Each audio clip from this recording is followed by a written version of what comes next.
everybody. Welcome. Nick, Peter, Kirsten, or Kirsten, if I'm pronouncing it right. Brandy, hello. Welcome. Feel free to introduce yourself in the chat. If you want to drop your LinkedIn website, let us know where you're calling in from. We love to hear about our audience. Welcome, Stephanie.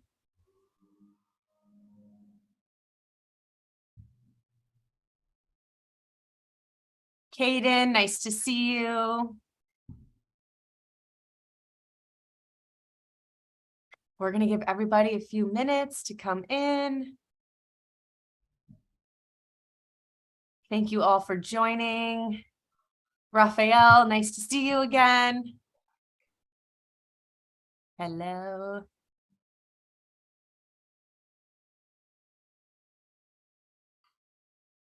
Nice. We've got Kirsten, who's a cannabis advocate and public speaker and inventor of Vape and Prov. Welcome, welcome.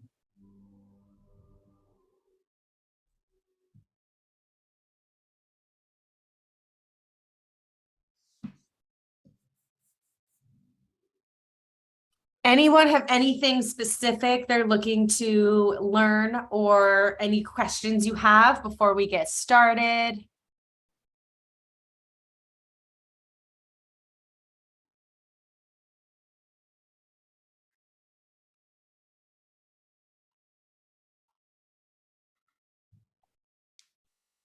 All right, we'll give one more minute and then we'll go.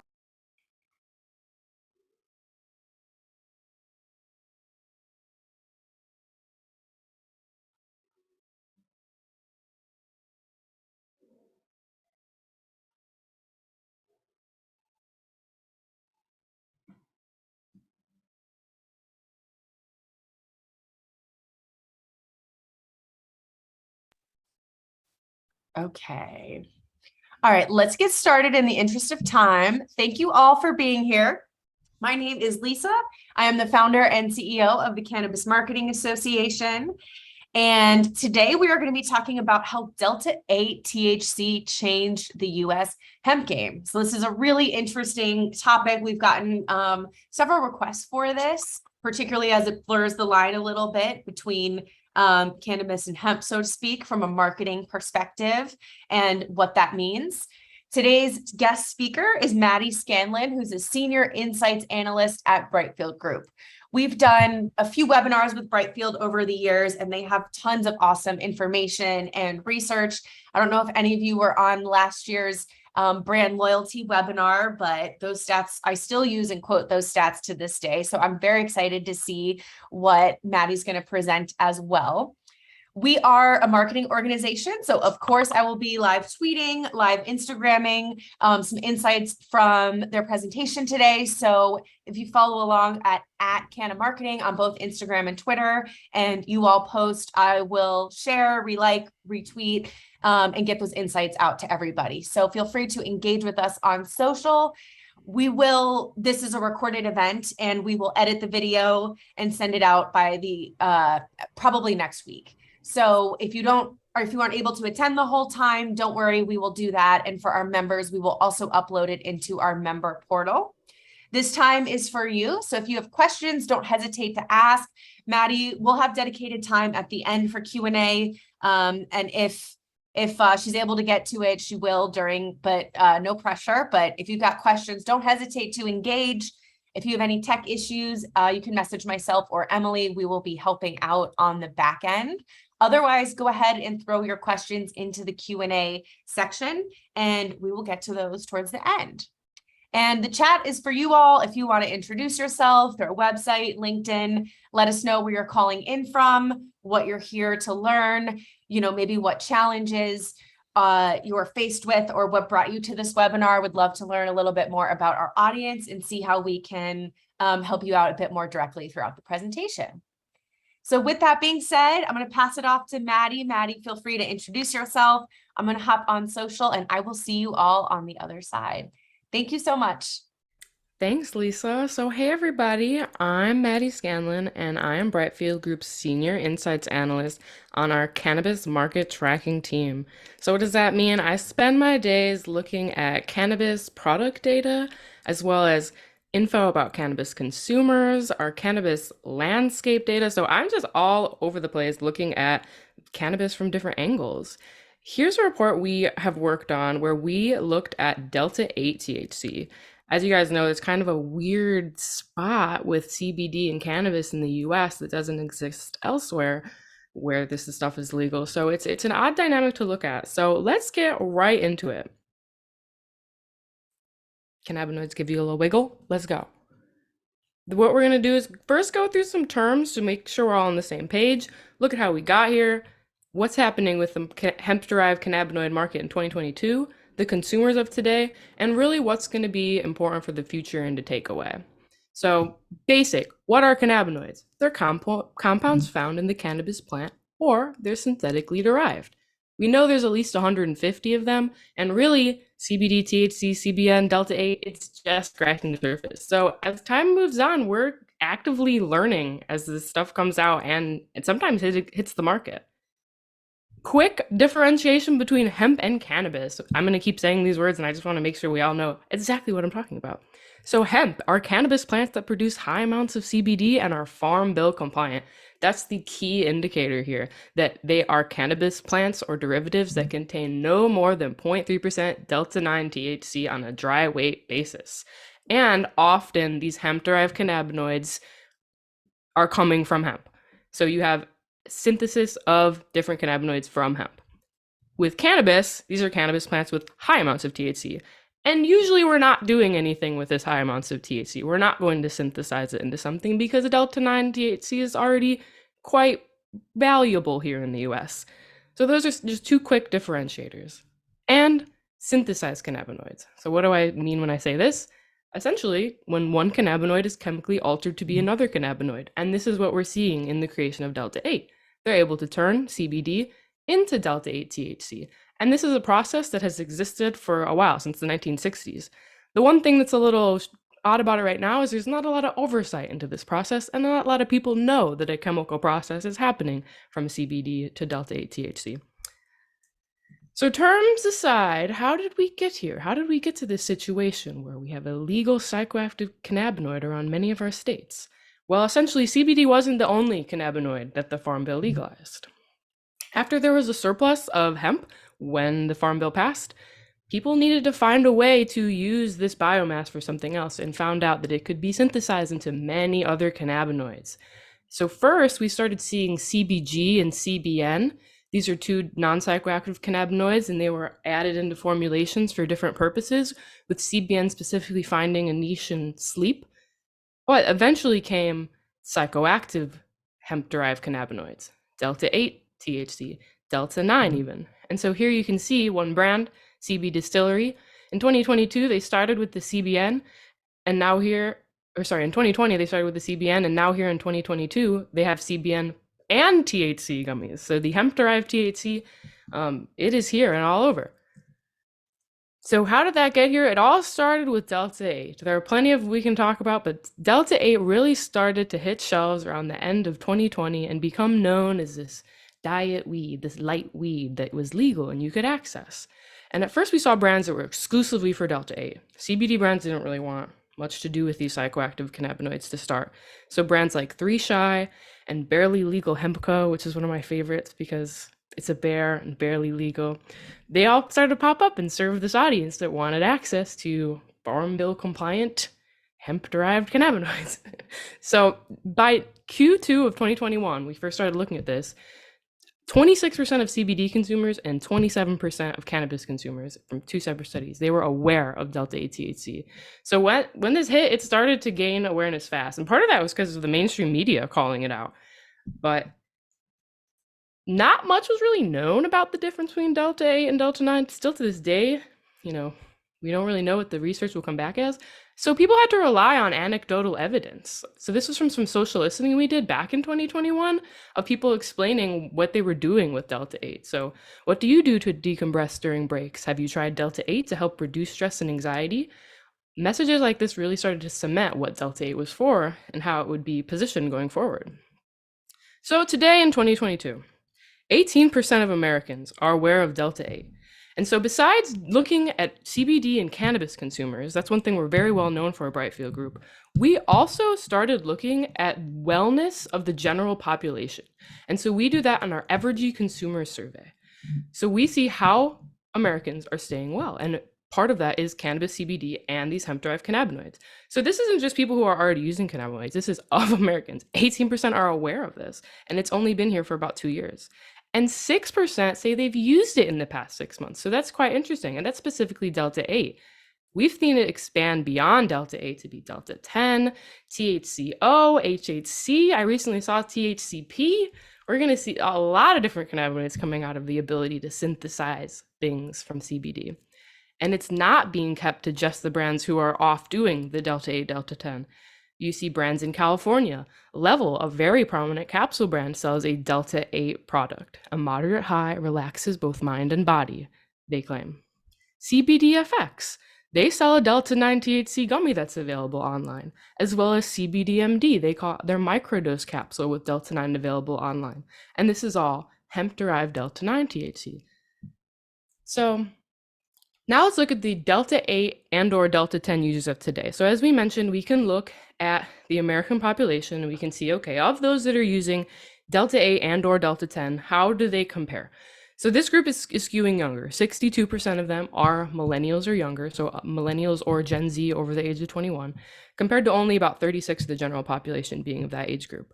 They're also skewing male, 61% versus 49%, more likely to live in a city, and strangely, more likely to have children in the home by quite a bit. But when you look at that in the big picture, 14% of American millennials and Gen Z consumers have used Delta-8 or 10 since 2021.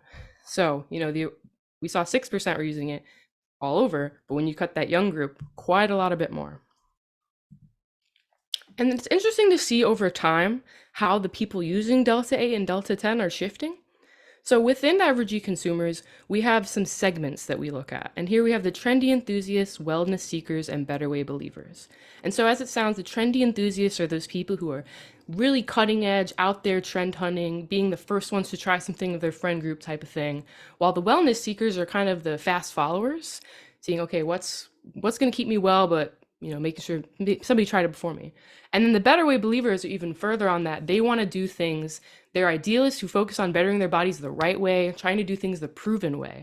And so as you can see, this group has really taken up more of Delta-8 and Delta-10 users over the last 4 quarters, whereas the cutting edge, trendy enthusiasts have dropped at the same time. We still see the similar amount of wellness seekers just because this is a sort of product, but it's not just a passing fad when you have people who genuinely believe that they're doing things in proven right ways using this product. They're finding viable roles in people's lives rather than just being something that is going to just be something for fun, something that's not a novelty. And so what are these people really doing with the product? Whether it's the branding around Delta-8 or people really finding genuine relaxation from these products, these are our particularly stressed out group. So here we look at the hemp-derived cannabinoid users, cannabis users, and CBD users across compared to the general population. So as we can see, the stress tactic of using cannabis, obviously cannabis users do that the most, but these hemp-derived cannabinoid users also report that they use cannabis to decrease stress quite a bit. And same thing with the CBD use, almost as much as CBD users themselves. And in terms of those that rate their stress level at a 4 or 5, so the highest metric, and those who say their main cause of stress is a mental health condition, these hemp-derived cannabinoid users report being this stressed more than the general population and cannabis and CBD users. So it is a particularly stressed out group with no matter if it's because they're drawn to the branding or other way around. So the big question, though, for a lot of people who are in CBD is Delta-8 cannibalizing CBD? And there's a growing number of consumers that are using both hemp-derived THC and CBD. So looking at our latest group of CBD users from the middle of 2022, half of them are at least aware of Delta-8 or Delta-10. 15% have purchased it once, and 17% say they purchased it multiple times. So there is a growing chunk of CBD consumers who are regularly purchasing these Delta-8 and Delta-10 cannabinoids in addition with their CBD use. They're still CBD users. And they're usually more experienced, frequent users who are using larger doses and throughout the day. So with more use is going to come more spend. So even though it's hard to know how many consumers are stopping CBD altogether when they decide to use Delta-8 and Delta-10, it's pretty clear that those that are continuing to use both are quite valuable consumers. So some considerations for the future of hemp-derived cannabinoids. When we talk about all these things, it's kind of like we're in a legal gray area though. Things could change really quick. So what are the things people need to think about with the future of Delta-8? One, safety. Cannabinoids themselves, they're not unsafe. There's never been anything to specifically show that, but the methods of synthesizing possibly are. I'll get into this a little more with the FDA section, but there has been a number of studies and small cases done where the dosing isn't very accurate, or they're not sure about what was used to create the product. And so a lot of unknown compounds are in these because, you know, when you think about testing is always super important to cannabis and CBD. But when you're doing a very strong chemical process, it's turning one molecule into another molecule, the byproducts of that will be quite different than the byproducts of growing hemp. So knowing what they're actually looking for to make sure these products are safe has yet to really be established. So that is something important to always consider with these products. Next is the DEA. Fortunately, hemp-derived cannabinoid companies that stay compliant with the 0.3% Delta-9 THC by dry weight should be in the clear, and they have come out and said this directly in a couple of different statements. But on the flip side is the FDA. They are the entity that is the most pessimistic about hemp-derived cannabinoids, and for a good reason due to unsafe products. They have received a number of calls and cases of people getting sick from Delta-8 products, and they're the FDA. They have to do something about it. Obviously, CBD hasn't been fully fleshed out yet by the FDA, and there is a possibility that they could lump that in regulating that. But as far as it goes now, because of how long things take for the FDA to do, it's not like an imminent threat that would shut down the industry, but definitely are quite pessimistic. The federal courts, also good news. May of this year, a court case, AK Futures versus Boyd Street Distribution, they ruled that hemp-derived Delta-8 is considered hemp under the 2018 Farm Bill, and that was the first federal case of this. So unless another federal court comes and does a 180, it seems that Delta-8 and all these other hemp-derived cannabinoids are okay under the Farm Bill. It is, the presumption has been confirmed by the federal courts at least. But the most impactful entity to Delta-8 and the rest of the hemp-derived cannabinoids are the states, because they're the ones that are going to be able to take the different approaches to regulating it. And there's been some states that outright ban it. Oregon, for example. Oregon has a cannabis market that has its own distinct issues, and when they looked into what was going on with Delta-8 and Delta-10, they decided that instead of trying to understand how to make it safe and regulate it, they were going to ban it altogether. Minnesota, on the other hand, recently legalized hemp-derived cannabinoids in doses up to 5 milligrams and packages up to 50 milligrams in drinks and edibles. So when they did their research, they found, okay, this is safe enough to have for edibles. Let's not do it in vapes, but it's a very different approach than Oregon took. So if you're a Delta-8 drinks brand, you're going to want to be in Minnesota versus somewhere that's maybe considering banning it, like Oregon. So depending, if you're in the Delta-8 space, CBD space, you really got to know where you're playing. Which takes us into the key takeaways at the end here. So brands really should strive for safe products before something bad happens. So we remember the vape crisis that happened in 2019. We saw a lot of legislation come out of that, and it changed the vape industry, how they could operate, especially right after. Some people even banned it, but it did come back. But it really changed how it was going. And if we have a issue where Delta-8 products are making a lot of people sick in a certain area, a state may decide to ban it right out. There are a number that have already made their decision, but others kind of are just floating there saying like, all right, well, the farm bill says it, we don't need to say anything else. But something negative happening in that state with these products could change that. But if no crisis occurs, hemp-derived cannabinoids will likely remain legal in the states that have already decided on the legality of it in 2021. So there are a few more bills floating around in a couple of states, but they're like pretty stagnant, not seeing a lot of movement. So the ones that have made their claim are likely the most that are going to. So brands should really focus on sales in these states that have pro-hemp-derived cannabinoid laws currently in place. But the more Better Way believers in general, the more of them using Delta-8 and Delta-10 shows that these cannabinoids are really transforming their image from being this cutting-edge ingredient to a product people understand and see how it plays into their daily wellness, specifically around that stress relief and relaxation. So that was a lot. I definitely sped through it, but said I like to give it quick and concrete. If you want to stay in touch with me, here's my email, LinkedIn, and my Instagram handle. But everything I said today is part of a wonderful report we put out called Delta-8 and the Emerging Cannabinoids. It's actually a white paper, and you can find that at brightfieldgroup.com/resources.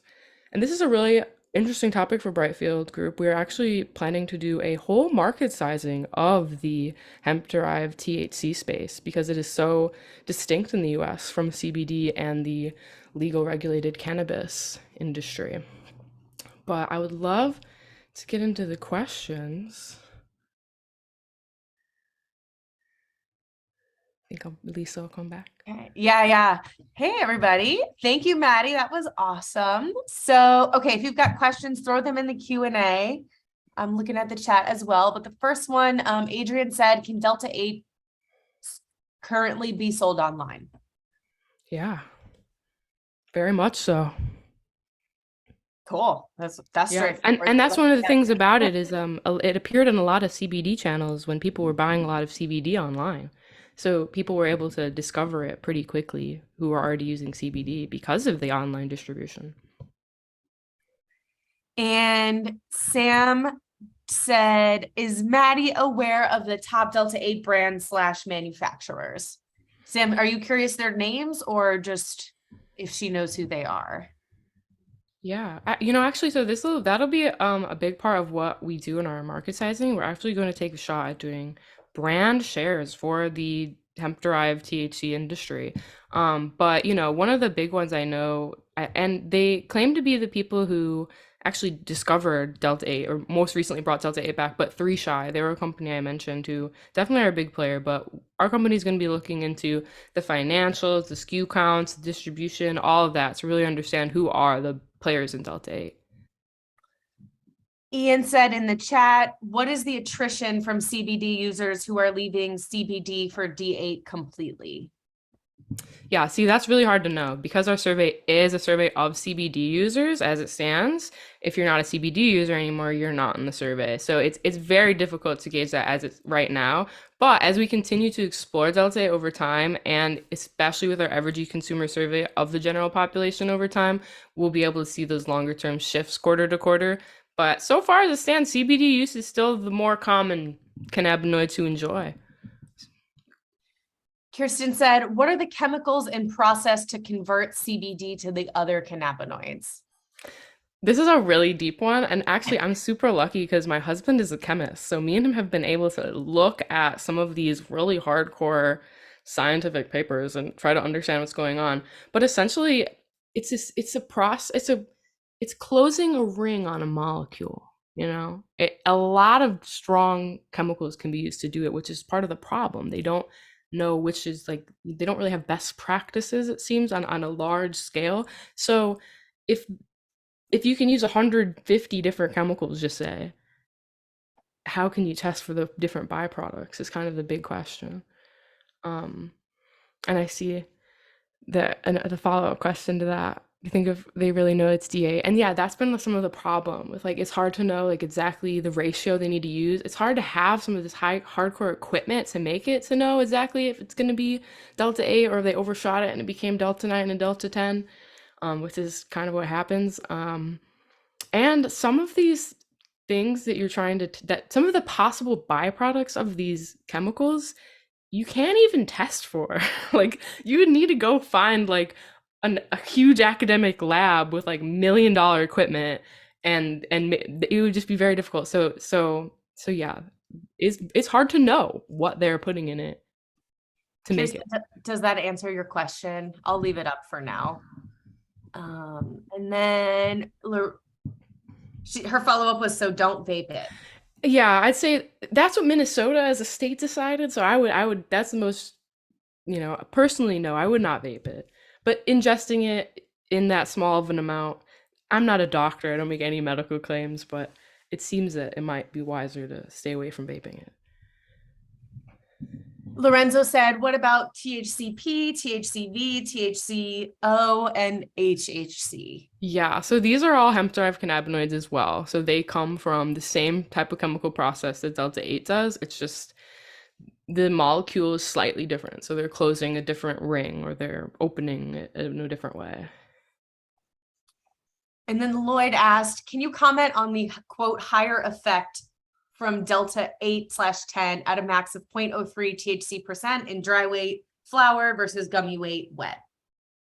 Yeah, so the issue here is like it seems like the DEA is pretty fine with 0.3% by weight, accounting for gummies and things like that as well. Like the dry weight is not really, it's not being enforced in a way that, or it is being enforced in a way that makes it easy to add into food and consider the entire weight of the food item versus the cannabinoids you put in it.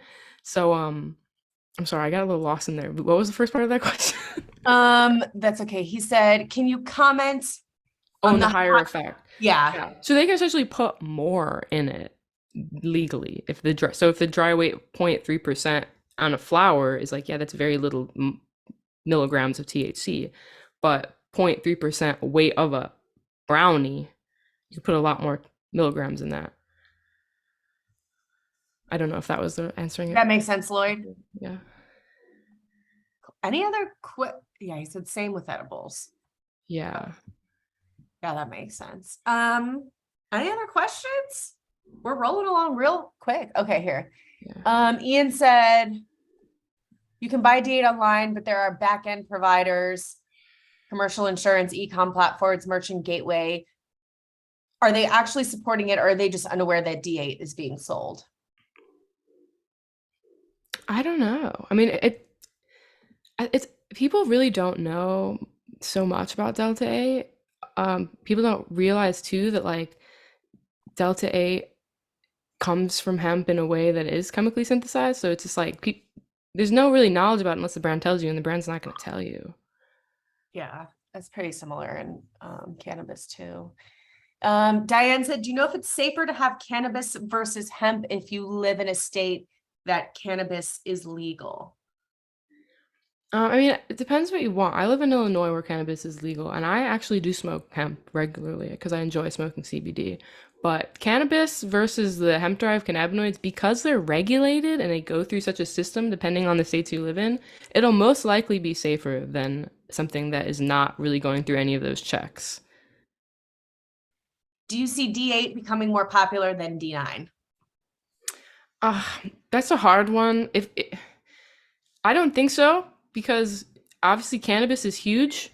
Um, but like when it comes to like extraction and stuff, I mean, the more question is hemp-derived cannabinoids more popular than cannabis-derived cannabinoids? Because as it stands, it is cheaper for hemp-derived Delta-9 to be synthesized via CBD than to be grown, you know, for in the legal way because it costs so much money to make it the legal way. It's like the regulations are kind of separates them so hard. But I think cannabis from the plant will probably always be more popular than something we're synthesizing just because flower is so big.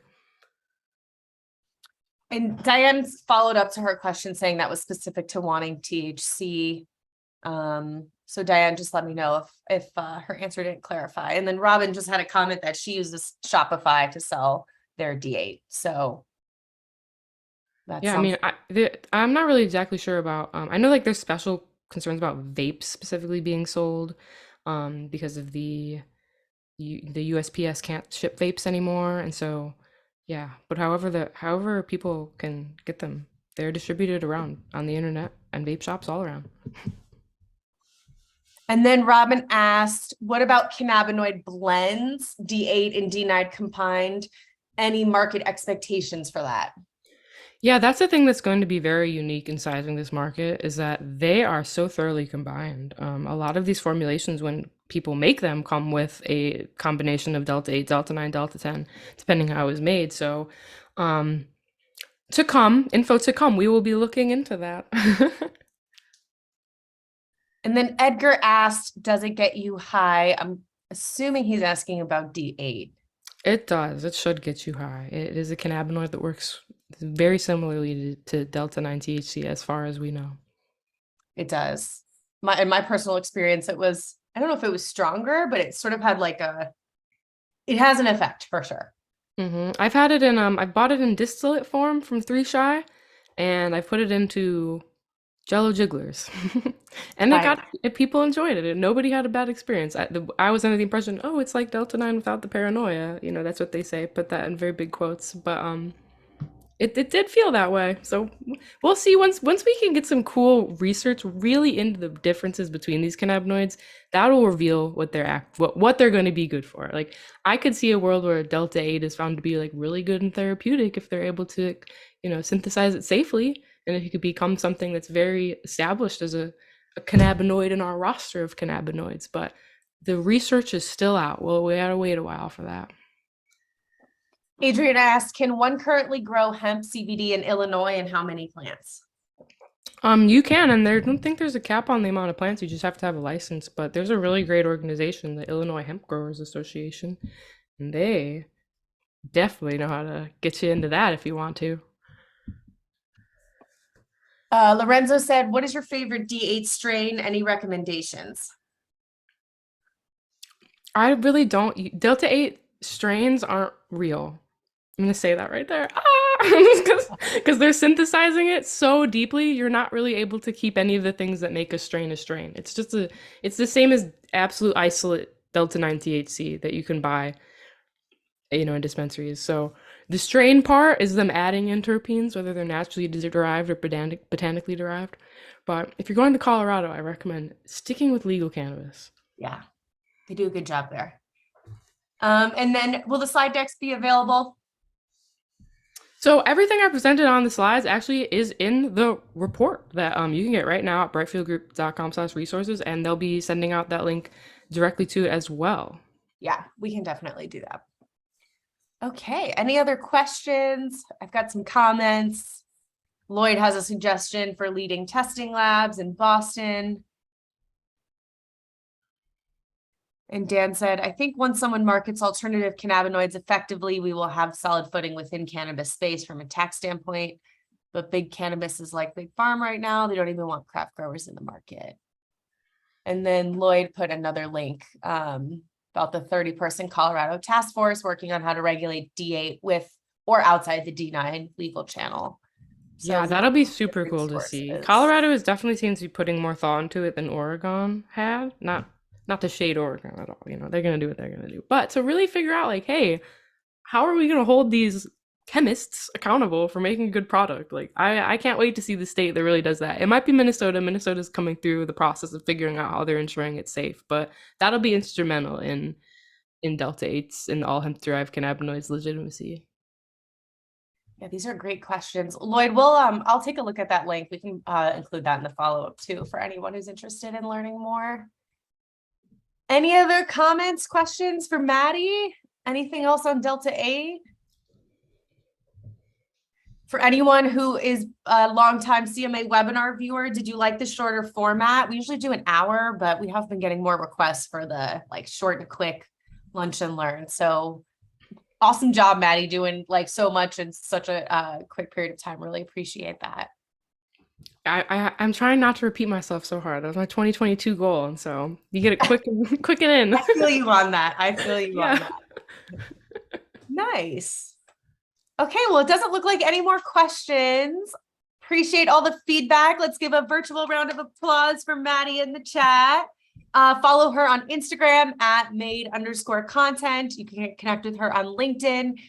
Same with us at CMA at Cannabis Marketing across platforms. We're on LinkedIn as well. Emily, can you drop the links to our upcoming events So if you are not a CMA member, would urge you to consider joining. We do about 2 to 3 of these webinars a month, and they're generally private to our members. And then all of them get uploaded and put on our member portal. So if you can't make them live, you can log in and access that content at your fingertips. And we've also got some downloadables, white papers and resources in there too, as well as a Slack channel to ask questions of the community. And we create our content based on your feedback. So you all are the marketers and experts on the ground. So if you come to us and say, hey, here's some problems we're having, or here's something else we need to learn about, let us know. And we will, work to find a way to see if we can incorporate it into our programming to make sure we're giving you the most up-to-date, recent, and timely information about what's happening in the cannabis and cannabis marketing world. And these insights obviously apply to marketing as well. So thank you again, Maddie. Check out our events on our website. We will edit this webinar and send it out to everyone who registered for today's event with the link to the report early next week. And if you have any questions, you can reach out to myself or Emily. The best email is membership@marketingcannabis.org. Anything, Maddie, you want to say or plug before we sign off? Just if you're really interested in more on hemp-derived cannabinoids, stay in touch with Brightfield Group. A lot will be coming out. Awesome. Okay, everybody, have a wonderful rest of your day. Thank you for your time, and we will see you at the next one. Bye. All right. Bye, everyone.